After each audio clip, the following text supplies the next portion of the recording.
Hey everyone, welcome back. Great to have you here. If you're listening when this show goes live on Saturday, welcome.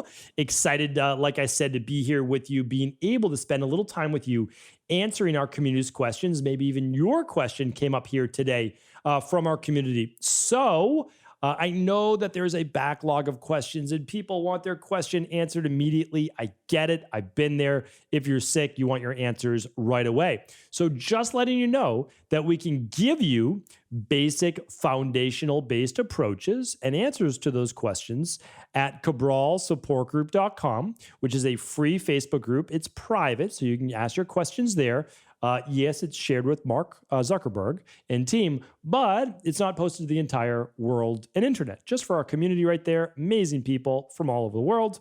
You may also submit it to, of course, Ask Cabral. Now, it does take about 6-7 weeks just because of the backlog of answers. But a lot of people say, can you move mine to the front of the line? I can't move yours to the front of the line. We actually don't look at them until it's time to answer them on the day of the show. So we're always doing our best for you. If you really want same-day answers, cabralsupportgroup.com.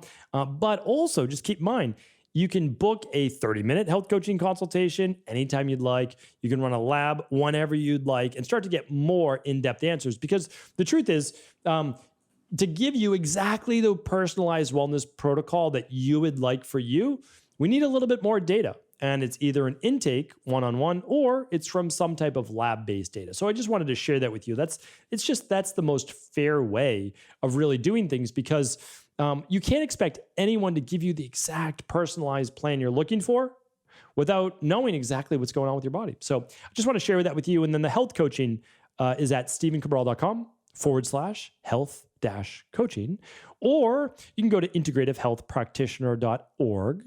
and then click on the practitioners button and select any one of those amazing practitioners as well. If you want to run labs, they need to be level 2 certified. All right, let's dive into your questions. Let's open up the big document. First one's from September 24th, and it is officially November 13th.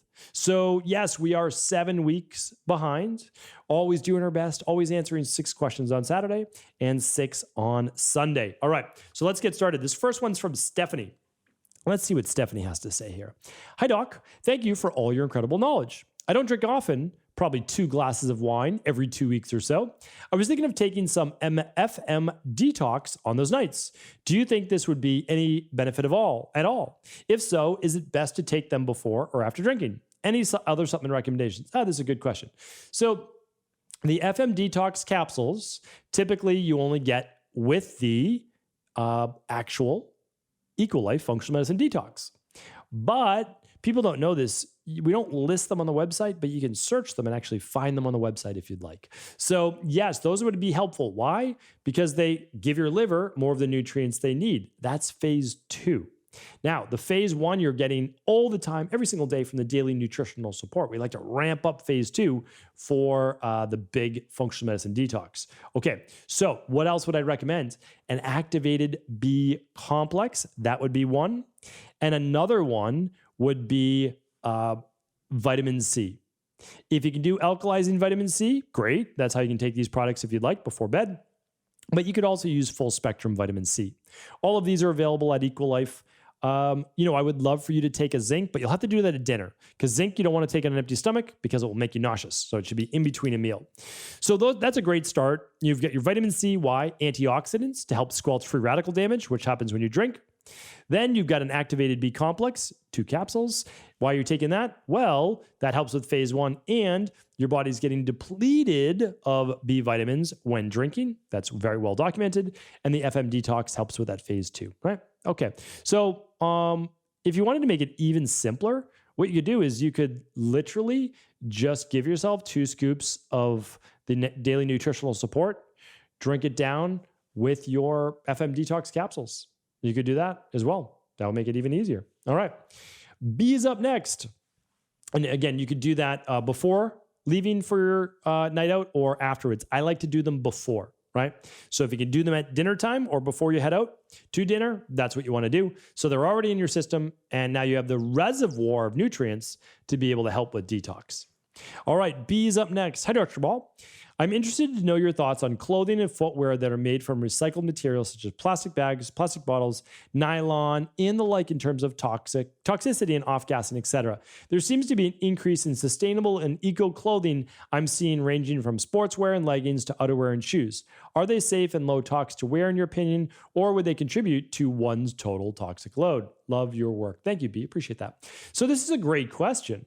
And that is because I am all for recycling. If I could turn this camera, which I can't, but if I could, you'd see there's a recycling bin in my office as well as a trash can. And the recycling bin is always bigger than the trash. I'm always using things that are recyclable, right?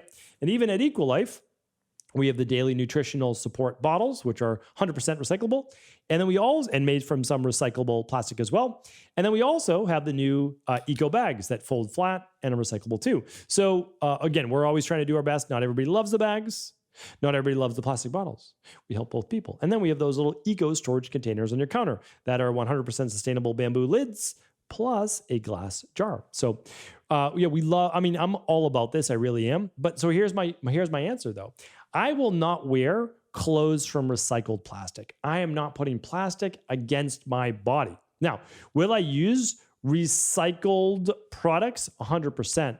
But if it's touching my skin all day, 100%, I'm not doing that because I'm not putting plastic against my skin no matter what. Now, for sustainable clothing, so there are a lot of things I'll use 100% recycled from, right? So if I'm already using a pen that's made of plastic, I will use a pen made from recycled plastic. I'm good with that, right? I'm not holding a pen in my hand all day. Now, if you are, there are pens with rubber that you hold, right, around the plastic that is, again, it's just one extra precaution. Off-gassing is an issue, so I'll tackle that next. However, most of these things sit in a warehouse for 3 to 6 months before they get to you, so they've most likely off-gassed. Okay, let's get to clothing. I don't wear plastic recycled-based clothing. If you want to use like environmental-based clothing, hemp is becoming more available. It's sustainable. It's like cotton, but even more sustainable, and it is and can be grown organically, which is without pesticides. All the CBD that we use comes from organic hemp, so that's a good way to go. They're using hemp for everything now, for shoes and for whatever it might be. So yeah, you can definitely find good sustainable-based materials to look for. So hopefully that was helpful. All right, Anonymous is up next. Hi, I'm 17-year-old female, and I've been struggling with insomnia from childhood. I tried different methods of getting rid of it, breath work, reading, etc. It works for some time, and then I get used to it, and I'm back to square one. I heard in one of your podcasts that magnesium supplements and melatonin can work. What are the different, and how much and which one should I take? Okay, so Anonymous, we've got a whole podcast dedicated to sleep. I am going to, I think it should be pretty easy, right? We're going to go to stephencabral.com. Then once we get there, we are going to click on podcasts. And then on that page, we're going to use a little scroll button through those graphics on mobile and desktop. And as I'm scrolling, stress and relaxation, nope, stress and insomnia solutions. That sounds like the answer that you're looking for. So let's check that out. So we go to that page and we scroll through, and there are exactly I'm not going to count them for you, but there's about 20 shows, and I'm going to see if I can find the exact one. Let's see. EMF proof your bedroom, sleep affects the heart, how much sleep you need. Let's see. 5 ways to balance your sleep. 4 ways to fix your sleep cycle. If you only listen to one, you would listen to stephencabral.com/865 and learn how to reset your sleep cycle. Episode 234. That's way back. That's like 5 years ago, but it still holds true. 3 reasons why you can't sleep. Episode 122. Check out those 3 shows. So if you only do 3, episode 122, 234, and it should be 865, right? And 865. Okay. So I want you to check out those shows. I was a complete insomniac my entire life like you. I didn't get my answer at 17. I got it at 27. I want you to figure it out 10 years before I did. So it's not just about supplementation, but the right supplements work so well that within 3 weeks, you'll be able to then work on all the other things, right?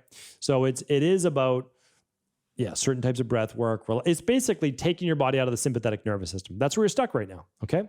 So we need to move that. We need to get you to the parasympathetic nervous system, and then you'll fall asleep. So you can track your sleep if you want with some biohacking-based devices, but really what we need to do is get you to sleep. Liquid melatonin will produce the melatonin if you're lacking melatonin. We do have a sleep lab, by the way. You can run that one if you'd like. If you have higher levels of cortisol, Adrenal Soothe is what's helpful. If you have lower levels of magnesium, full spectrum magnesium is amazingly helpful. And if it's a neurotransmitter issue, like low 5-HTP, the Sleep Health Protocol product is amazing, right? So the best thing to do is you can use the complete Sleep Health Protocol at Equalife. And you can even run a lab too if you want to figure out which one of those 4 main things it is. But it's typically one of those main 4. Don't eat too close to bed. Still do the relaxing things before bed, your breath work, your stretching, etc. But the nutritional supplements plus going to bed the same time within a half hour each day is going to help tremendously. Listen to those 3 shows. Take the quick tips I gave you right there. You'll be able to figure out your answer. No doubt about it.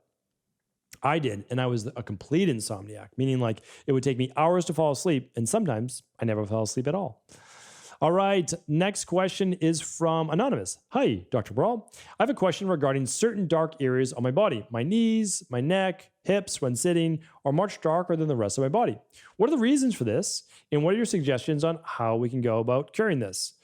Okay, so I want you to look up melasma. I'm going to get that for you right now as well, because there can't be that many shows on melasma. All right. I don't think this is what you have. But again, I can't give any medical diagnosis or cures or treatments on this. Am I spelling melasma wrong? I might be saying it wrong. So, melasma. I work with many women, some men, but mainly women, with melasma on their face. You're not mentioning that, which leads me to believe it's not melasma that you may have. However, some of the same reasons are also cause melasma. So I believe typing that into stevencabral.com/podcast would be helpful, because there are 6 podcasts on melasma. So I would check that out. Now, yours is based on your knee, and it's based on your neck, and it's based on your hips.